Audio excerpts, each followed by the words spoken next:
Bonjour, messieurs, dames. Je tenais à partager mon point de vue sur une situation où malheureusement je ne suis pas spécialiste. Donc c'est dans le sens aussi d'apprendre et de me renseigner que je vais tenir ces propos. C'est au sujet de la diffamation sur les réseaux sociaux. La première chose qui me préoccupe, c'est de savoir est-ce moralement convenable de se prêter au jeu, à ce jeu-là.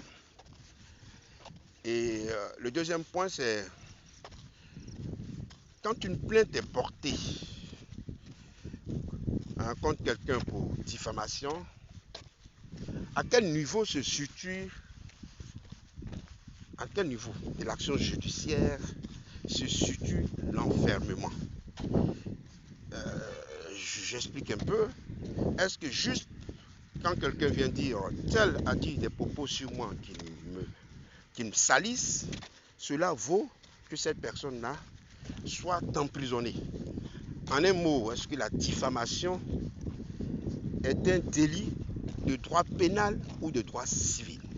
Là intervient déjà le peu de connaissances que j'ai quand je me demande est-ce que c'est un délit. Ça c'est sûr que c'est un délit, mais est-ce un délit de droit pénal ou est-ce un délit de droit civil? Est-ce qu'on conduit en prison dès que le policier à qui vous déposez la plainte se saisit de cette plainte-là? Ou est-ce que le juge d'abord vous entend, vous écoute avant de savoir la suite de la procédure?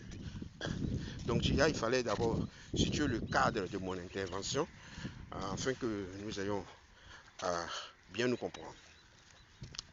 Donc dans un premier temps, je reviens sur ce que c'est que la diffamation. La diffamation, c'est tenir contre quelqu'un des propos mensongers qui portent honneur à sa personne, des propos qui vraiment salissent cette personne. Généralement, ceux qui tiennent ces propos injurieux veulent souvent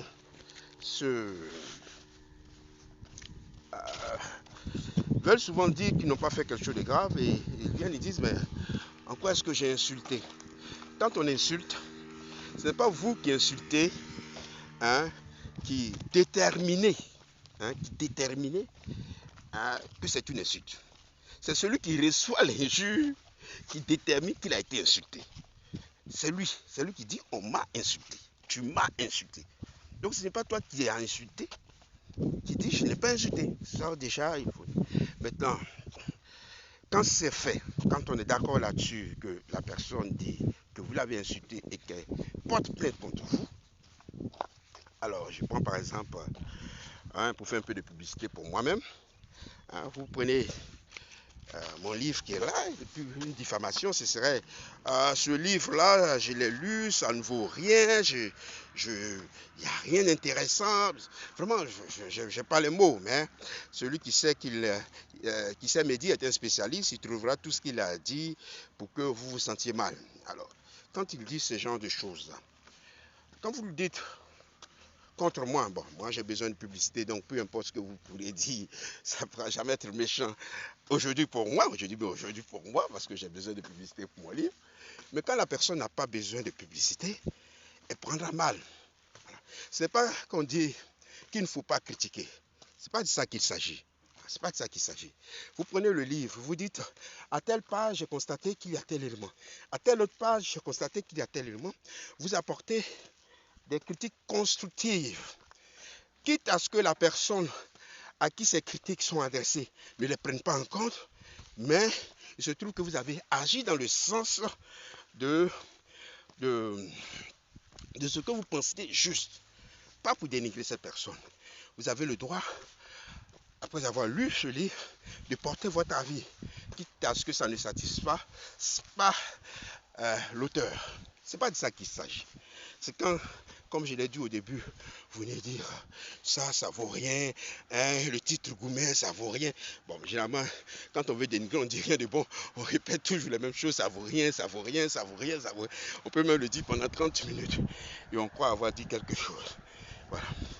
Donc, quand on a fait cela, c'est vraiment méchant. C'est vraiment méchant et je crois qu'on ne le dira jamais assez.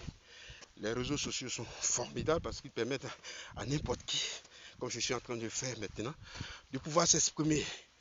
Et ça, c'est un avantage extraordinaire, que la parole soit ouverte à tous. Mais ce n'est pas parce qu'il y a à parler qu'on peut dire tout ce qu'on veut, surtout quand ça peut blesser l'autre. Maintenant, le deuxième point, c'est quelqu'un donc, après m'avoir dit ce qu'il a dit, je fais une supposition là. Hein, je saisis donc ce qu'il a dit, je vais porter plainte au PLCC, je crois que c'est comme ça qu'on dit, et juste après que j'ai porté plainte, on convoque cette personne et on l'enferme. C'est cette partie-là qui me pose problème. Est-ce que cette personne, après avoir eu sa convocation, après s'être expliqué, on constate pour beaucoup que l'explication c'est oui, je n'ai pas fait comme ça, c'était juste pour m'amuser. Ça c'est une grosse parenthèse que j'ouvre. Il ne faut pas être un homme, tenir des opinions et ne pas avoir le courage de ces opinions-là. Vous avez dit des choses, venez expliquer dans quel cadre vous l'avez dit. Voilà, on ne vient pas maintenant pour dire pardon, hein, on est tous africains, parce que c'est comme ça qu'on veut résoudre cette affaire. On est tous africains, vous n'allez pas m'enfermer. Bon, on dit nul n'est censé ignorer la loi. Et si la loi condamne cela, il est bon qu'on le sache tous. Voilà, c'est pour ça que je pense que le PLCC devrait pouvoir souvent avoir des interventions dans le cadre de la sensibilisation pour prévenir de ce qui est tolérable et de ce qui n'est pas tolérable. Parce qu'il y a tellement de choses qu'aussi on laisse voir passer qu'on n'arrive plus à faire la différence entre ce qui est toléré, ce qui n'est pas toléré et ce qui n'est pas tolérable et ce qui est tolérable. Ça aussi, c'est des choses à dire. Donc, je signale, je reviens donc, je ferme la longue parenthèse que j'ai ouverte. Alors, donc, il signale donc, est-ce que parce que je vais dire que ce type a dit ces choses comme moi, qu'on l'enferme? Moi, je penserais que ce serait du droit abusif. Dans le sens que, quand quelqu'un a volé, on l'enferme parce que si on ne l'enferme pas, il fuit. Si quelqu'un a tué et qu'on a des éléments qui portent à croire qu'il a commis ce crime, on l'enferme pour qu'il ne fuit pas. Mais dans le cas d'une diffamation, je ne pense pas que la première action soit d'enfermer l'individu. Hein? Il faut d'abord, à mon sens, le convoquer, après l'avoir entendu au niveau de la police, le convoquer au tribunal, et puis déjà qu'on l'entende, qu'il nous dise pourquoi il a fait, mais qu'il vienne libre au tribunal. Qu'il vienne libre au tribunal.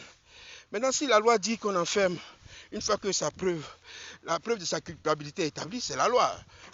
Elle est dure, mais c'est la loi. Mais l'enfermement avant que le juge l'ait entendu, pour moi, me paraît vraiment abusif. Je ne connais pas la loi, c'est pour ça que je dis, même si on dit que nul n'est censé ignorer la loi, c'est pour ça que j'aimerais vraiment qu'en commentaire, quelques juristes disent, est-ce que l'enfermement est l'action qui vient suite à une plainte ou l'enfermement, s'il doit exister, intervient après qu'un juge vous ait entendu. Voilà. Mais en même temps, ce n'est pas qu'on vient parler pour encourager ce genre de situation, parce que vous savez, l'œuvre de l'esprit est une œuvre difficile pour sortir quelque chose. Quand on est artiste, quand on chante, autre, quand on écrit, c'est vraiment une œuvre difficile. C'est vous avec vous. C'est vous d'abord qui jugez que c'est bon ou c'est pas bon. Et donc quand on le porte au public, le public aussi a un droit de dire c'est pas bon. Mais qu'ils le disent avec des critiques qui sont techniques. Ou bien même si on n'a pas de critiques techniques, bon, moi ça m'a pas plu. Aussi simple que ça. C'est votre droit que ça ne vous plaise pas. Mais quand on vient, ça vaut rien, ça la même, on doit jeter à la poubelle. Bon, maintenant aussi, il faut comprendre l'être humain. Quelqu'un disait une fois, Messi, malgré ses 8 ballons d'or, je crois que c'est 8, hein? Malgré ses 8 ballons d'or, il y a toujours des gens qui disent qu'il ne vaut rien. Voilà, on dit il vaut rien. Donc, alors, si on peut insulter, si on peut critiquer Messi jusqu'à dire qu'il est nul, malgré tout ce qu'il a gagné, imaginez, vous qui n'avez encore rien gagné. Même quand vous avez gagné, les gens diront toujours que ce qu'on déplore, c'est que ces propos-là soient utilisés dans le sens de rabaisser la personne. Et ça, vraiment, souhaiterais que vraiment qu'on essaie de s'éduquer soi-même, quoique c'est difficile d'éduquer un adulte, mais un adulte peut s'éduquer lui-même et s'améliorer dans sa façon de jouer. Mais souvent, ça aussi, c'est méchant de ma part de le dire, mais souvent celui qui ne tient que ses propos, tient des propos à la hauteur de sa formation. Il n'a pas d'autre chose à dire, il ne sait pas autre chose. Alors, comme il a bien envie de dire ces choses et qu'il ne sait que dire, c'est vilain, ça vaut rien, ben, il aboie, ça vaut rien, ça vaut rien. Allez, merci bien de m'avoir écouté, de vous avoir ennuyé avec ce speak qui n'est ni juridique ni moral, mais qui est vraiment qu'une opinion. C'est qu'une opinion, elle n'est pas l'émanation d'une vérité. C'est ma contribution à ce que la loi soit présentée à tous afin qu'elle soit bien connue, même si, je le répète, on dit que nul n'est censé ignorer la loi. Et merci bien. Alors, je termine avec mon œuvre, Goumen. C'est l'histoire d'un étudiant qui, la première fois, tombe amoureux, perd pied. Hein, parce que jusqu'on lui a dit non, il perd pied. Et donc, ça traduit le fait que la souffrance amoureuse peut ne pas être du fait de quelqu'un d'autre. Hein, ça peut être de soi-même. Voilà, de la façon dont nous voyons les choses. C'est l'imagination qui peut nous amener à souffrir. Et que c'est un combat individuel, hein, mené en soi et par soi, qui permet de guérir cela. Mais toujours on dit oui, ce type-là m'a donné Goumen, celui-là maintenant. Très souvent, personne ne vous donne le Goumen. Et c'est le cas dans cette histoire. Le type a le Goumen, pas parce qu'on le lui donne. Le type-là, c'est le Goumen parce que lui-même se crée une illusion. Une vie qu'il aurait aimé avoir avec cette personne, qui a dit non, moi je suis déjà pris. Et cela a suffi pour que là se mette à souffrir. Bon, il y en a aussi qui disent, j'ai pas le Goumen, je ne lis pas. Je dis même déjà que, oh, excusez, hein, quand on a le Goumen, on ne peut même pas lire cette œuvre-là, en ce sens que quand on a le Goumen, hein, celui que moi j'ai déjà eu et qui m'a inspiré à écrire mon œuvre, on n'a même pas la force de manger. On n'a pas la force de manger à plus forte raison de lire. Donc c'est quand on est serein, équilibré, qu'on peut lire. Lire pour soi d'abord, lire aussi pour quelqu'un à côté qui vraiment est en train de souffrir de cela, pour lui rendre compte que hein, c'est une souffrance qu'il se crée lui-même et qu'il peut guérir s'il accepte d'entrer dans la réalité.